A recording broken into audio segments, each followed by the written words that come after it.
എങ്ങോട്ടാണ് കെട്ടിയൊരുങ്ങി? ഇന്നമ്മ സ്കൂളില് സ്വീകരണ പരിപാടി. അയ്യോ, എന്നിട്ട് ഇപ്പഴാണോ പറയണേ? ഈ പെണ്ണിന്റെ ഒരു കാര്യം നേരത്തിനും കാലത്തിനും ഒന്നും പറയല്ലേ. മാറങ്ങോട്ട്. അമ്മ വരണ്ട. ഞാൻ വരണ്ടേ?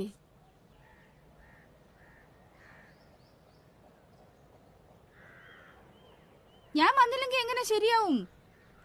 സ്കൂളിൽ ടീച്ചർമാര് ചോദിക്കില്ല നിന്റെ അമ്മ എവിടെ പോയിന്ന്.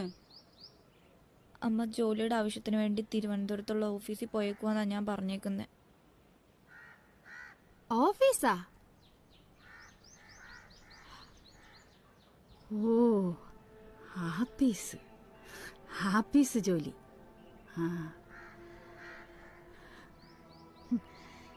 നീ ഞാൻ ചത്തുപോയെന്ന് പറഞ്ഞില്ലല്ലോ, അത് തന്നെ ഭാഗ്യം.